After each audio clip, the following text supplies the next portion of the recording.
မင်္ဂလာပါရှင်ယခုတင်ဆက်ပြမှာကတော့ပလဲကျောင်းသူကျောင်းသားများမှာ KMC project အတွက် body lotion ပြုလုပ်နည်းအစဉ်အဆက်ကိုတင်ဆက်ပေးမှာပဲဖြစ်ပါတယ်ရှင်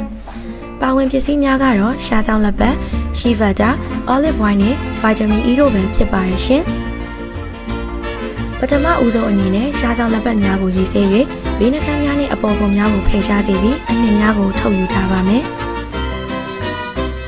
ထို့နောက်Shivata ကို69 gram ချိန်တွယ်၍ဘီကာခွက်အတွင်းထည့်ကဝါတာဘတ်တွင်အပူချိန်80 ဒီဂရီပေးပြီးအရေးပြောသည့်အထိအပူပေးပါမယ်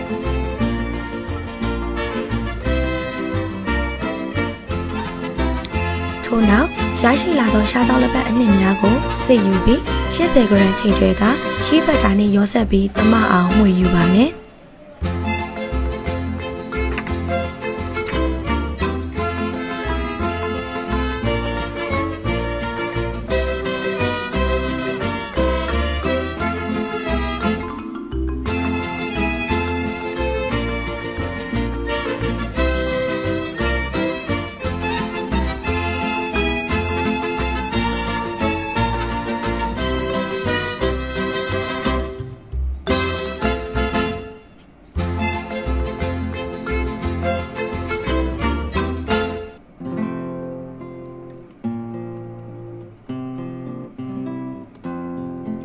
ထို့နောက် olive oil တစ်စုံနဲ့ vitamin E 5 ml ကိုထပ်မံထည့်သွင်းရောစပ်ပြီးသမအောင်ပေးပါမယ်။ထို့သို့ရရှိလာသောလိုရှင်ကိုဘူးများအတွင်းထည့်သွင်းပြီး packaging ပြုလုပ်ခြင်းဖြင့်